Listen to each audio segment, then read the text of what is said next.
9 months could seem like an eternity when you're the mom or dad waiting anxiously for the birth of your first child. Once the baby is born, others might say, "The time went by so fast, I can't believe the baby's already here." But there aren't many expectant mothers who feel that way. There aren't many expectant mothers who wish the gestation period was 12 months instead of 9. The word expecting is defined like this: to look forward to, the occurrence or the appearance of. And that's what a mother does. These days, a mother-to-be keeps a copy of the book What to Expect When You're Expecting on the nightstand next to the bed, and she experiences the changes each month. And each month, something new is happening, pointing to the fact that the time is getting closer, and she looks forward to what is coming. I'm sure that was true for Mary. She feels the baby kick for the first time. The clothes she's been wearing no longer fit her.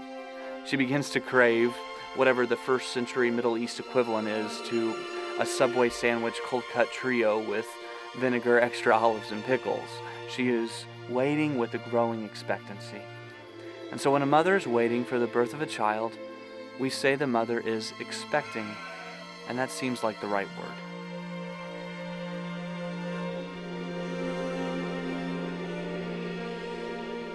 But Mary wasn't the only one who was waiting and expecting. In fact, others had waited much longer for the birth of her baby. Some had been waiting their whole lives. Some had studied the prophecies, and they knew the time was drawing near. So, like a child who's told in advance, sometime in the next 2 years we're going to go to Disneyland, every day is a day of expectancy and anticipation, and it just can't get here soon enough.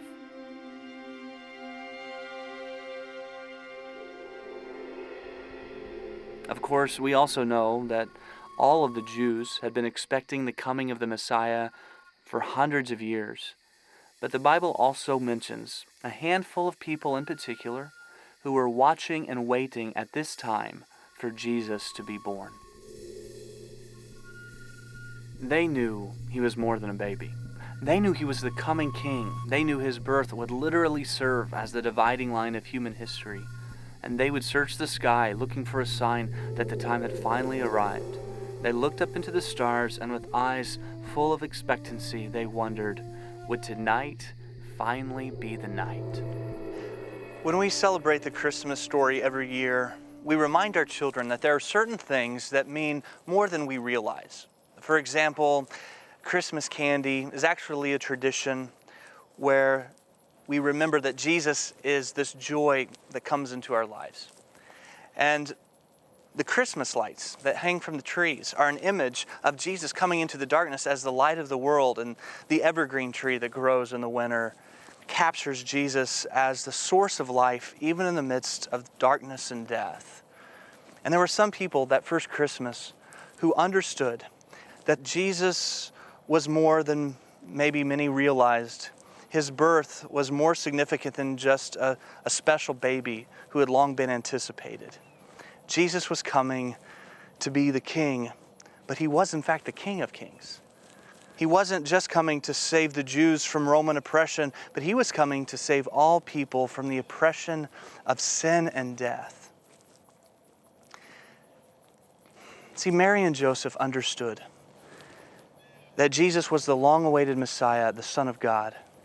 But there were others that first Christmas who helped them fully realize how significant and anticipated his birth truly was.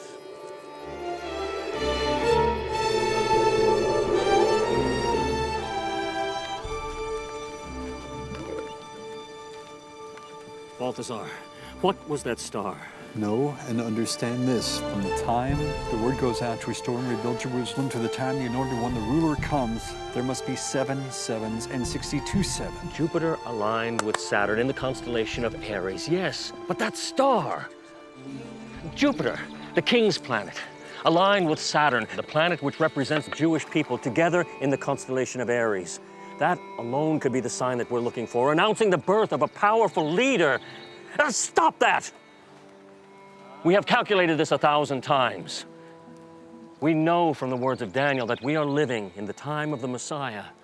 But last night, there was Jupiter and Saturn and something else. Balthazar, what was that star? I see him, but not now. I behold him, but not near. A star shall come forth from Jacob. A scepter shall rise from Israel.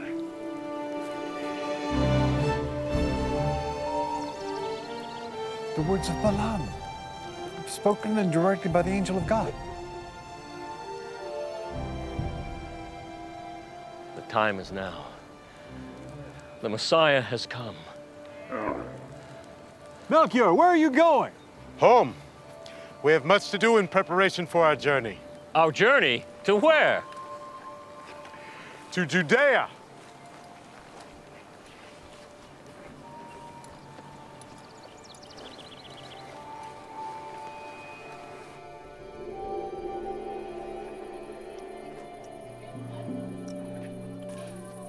In the second chapter of the book of Luke, we learn about a man called Simeon.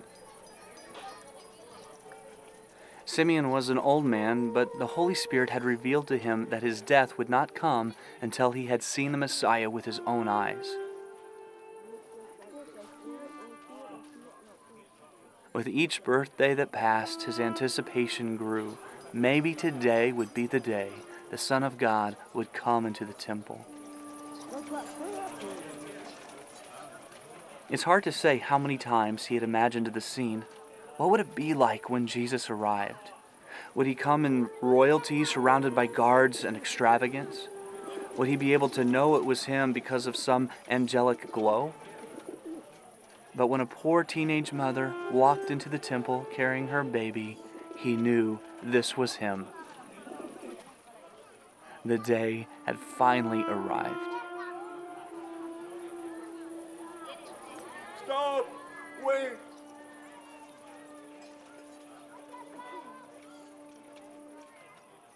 Please, let me hold him.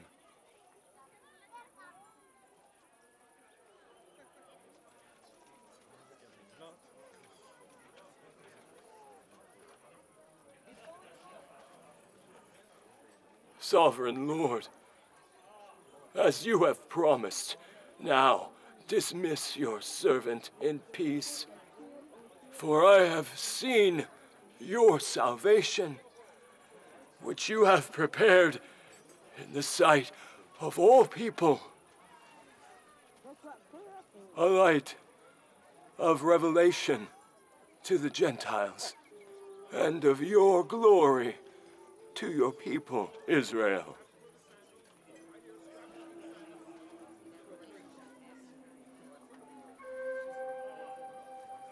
God has blessed you.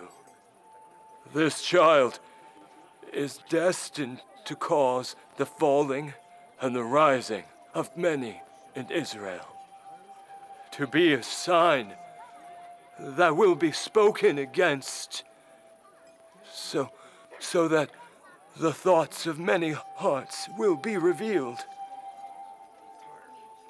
and a sword will pierce your own soul as well. Simeon saw not a baby, but the future fulfillment of God's plan. Unpack what Simeon says here. He begins by identifying God as the sovereign Lord who keeps his promises. Now, why does he start that way?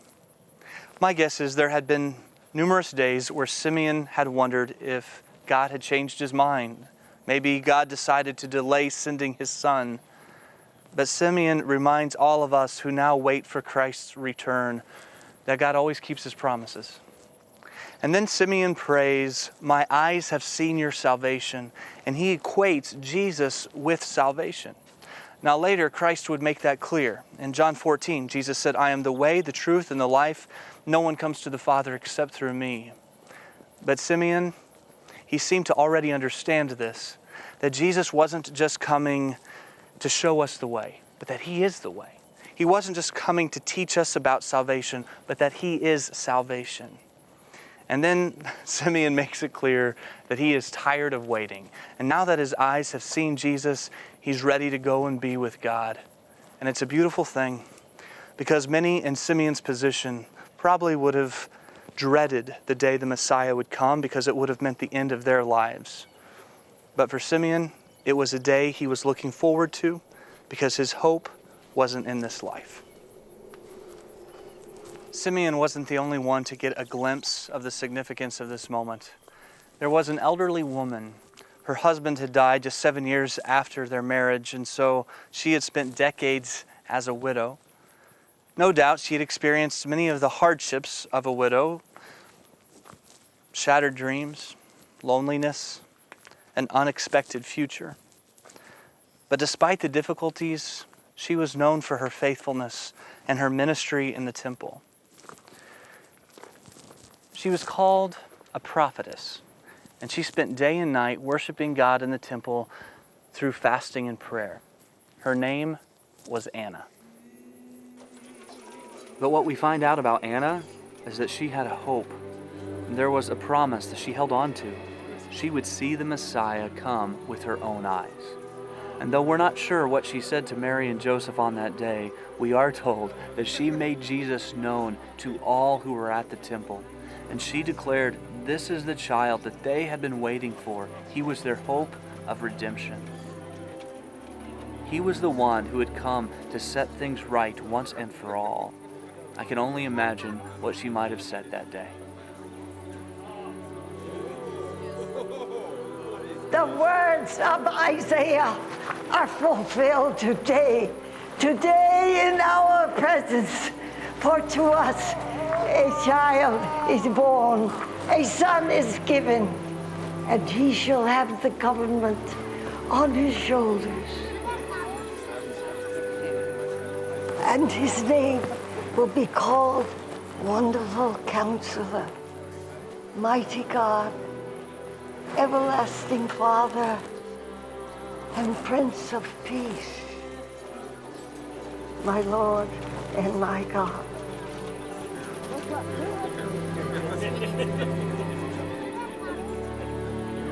How very blessed to be the vessel of God's chosen one.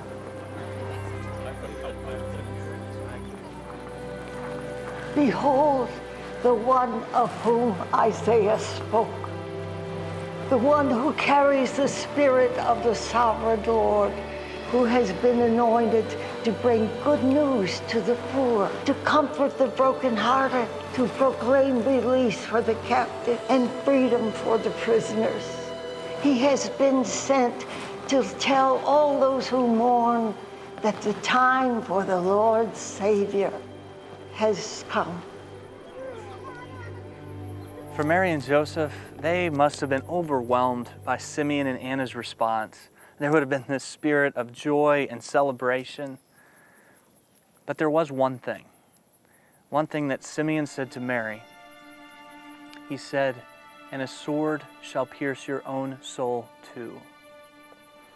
Through the Holy Spirit, Simeon knew that one day Mary would be heartbroken when her son, her beloved son, was despised, rejected, beaten, and ultimately crucified.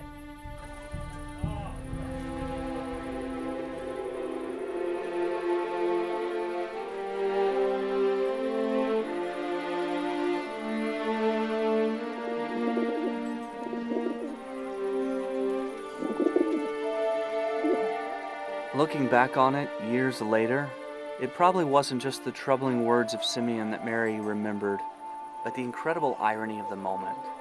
That in the temple, they are surrounded by sacrifices, blood being shed for the sins of the people. But she carried in her arms the Lamb of God, whose blood would be shed once and for all. He would sacrifice himself for our sins and for the sins of all mankind. After a difficult journey to Bethlehem and no room in the inn, I can't help but wonder if maybe Mary and Joseph considered that somehow they misunderstood God's plan. Because if this was really God's son, wouldn't there be a more royal welcome? So they must have been encouraged by the words of Simeon and Anna. But they weren't the only ones who gave a grand welcome to this newborn baby. God had prepared a special visit from some mysterious royal guests. Balthazar, are you ready to depart? Why do you look so troubled? Now, I would think that a man who was about to meet the Savior of the world would be radiant with anticipation.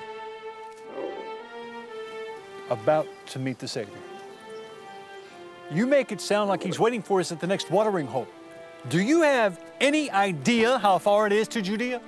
According to my calculations, we face a journey of more than 800 miles to Bethlehem, where the Messiah is prophesied to.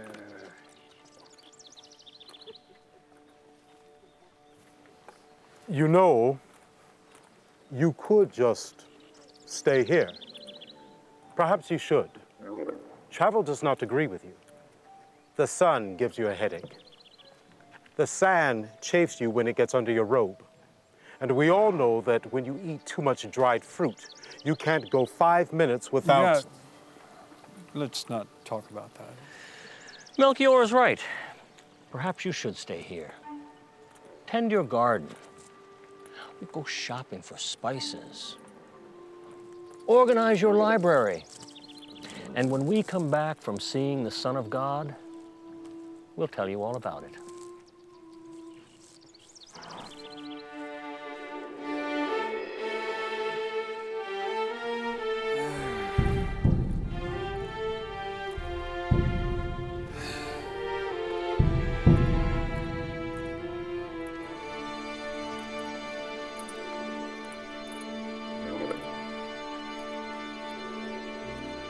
Dried fruit?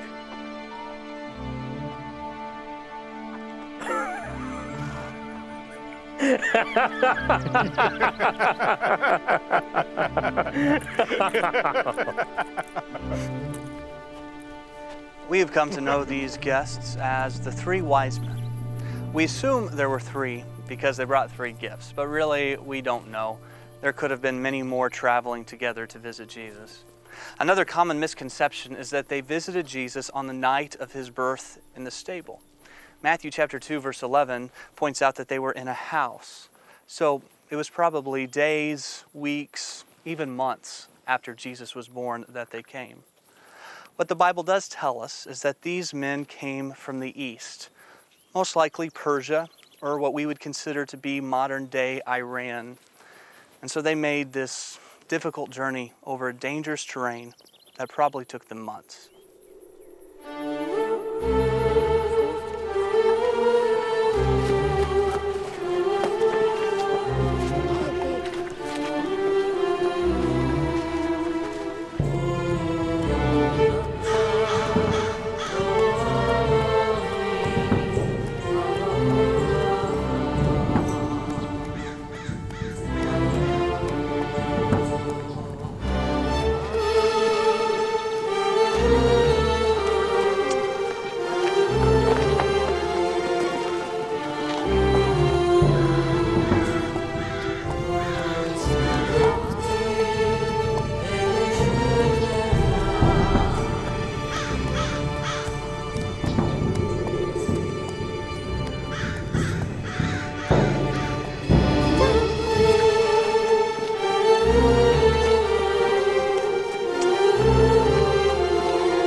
Bethlehem, the city of David.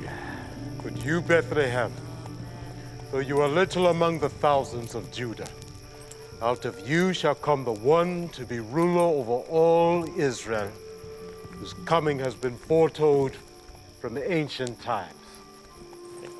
You ready to get off that camel? Don't talk to me.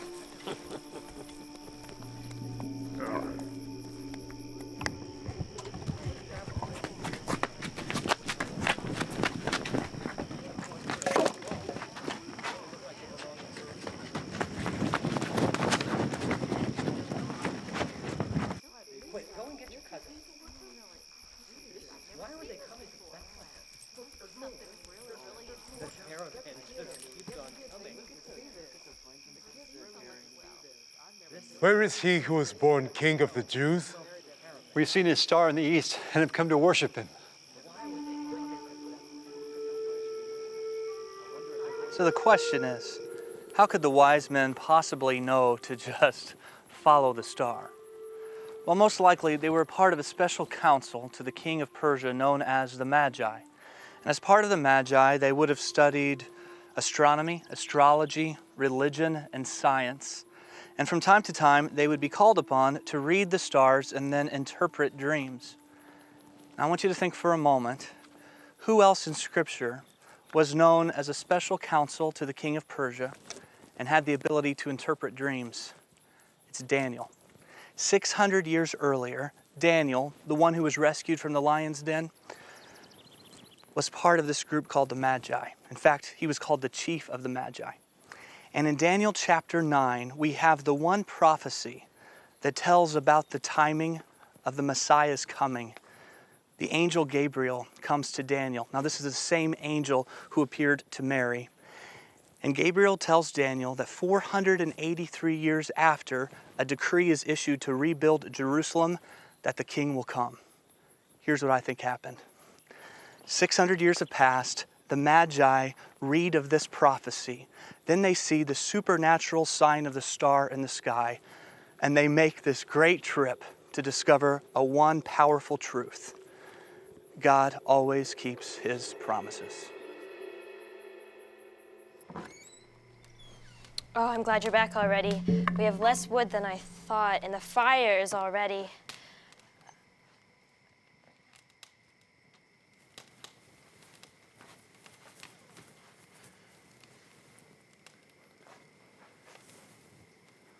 My wife, Mary. This is the one of whom the prophet Isaiah spoke. Therefore, the Lord himself will give you a sign. Behold, the virgin shall conceive and bear a son, And his name shall be called Emmanuel, God with us. A gift of gold for a king above all kings.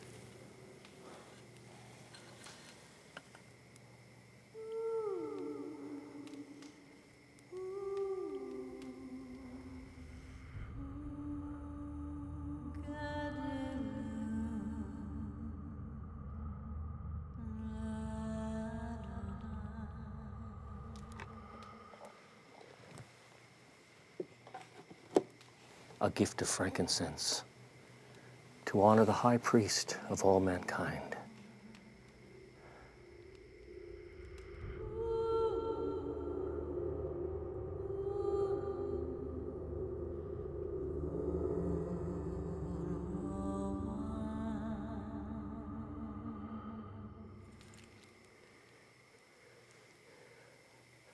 a gift of myrrh to honor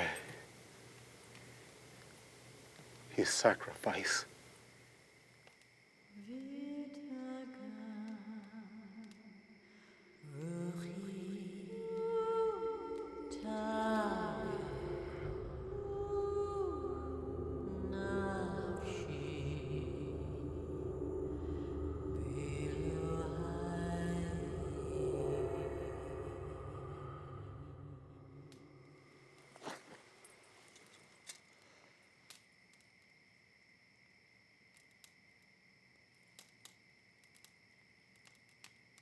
It's interesting to think about the potential significance of the gifts the wise men brought to Jesus on that first Christmas.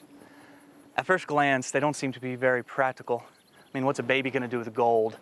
Especially Jesus. He just came from heaven. The streets are paved with gold. He's probably thinking, great, it's my first Christmas. They're giving me pavement. But even back then, gold was considered to be a precious metal. It was associated with royalty. So this is not your standard issue baby gift. This wasn't even given to the wealthy elite. This was a gift reserved for kings. And so how appropriate that when the King of Kings is born, he is given the gift of gold. We also read about the gift of incense, or specifically frankincense. What's interesting about this gift is that the high priest for the Jewish people would use this scent to perform religious rituals in the temple. And so while the gold showed Jesus to be a king, the frankincense revealed him to be this long-awaited high priest. Hebrews 7 says he is a high priest unlike any other because he would take the sins of the people away once and for all. And then the final gift was myrrh. Typically, this perfume would not be given to a baby because it was reserved for death. It was part of the embalming process. In Luke 23, when Joseph of Arimathea comes to the body of Christ with perfume and spices, myrrh would have been a part of that. And so from the beginning of his life, it's being made clear that Jesus was born to die. Or as he would later say, I have come to give my life as a ransom for many.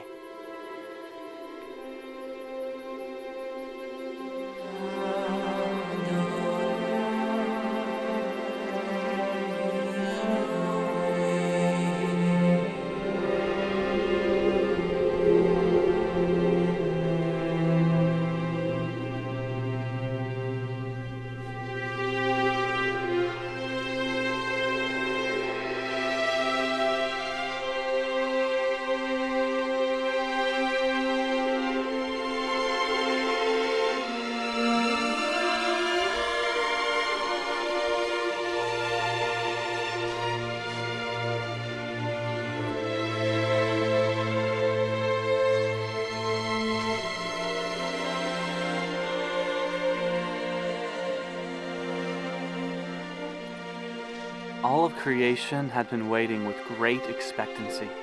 The long-awaited Messiah had come. He is the King of Kings and the Lord of Lords, and nothing would ever be the same again.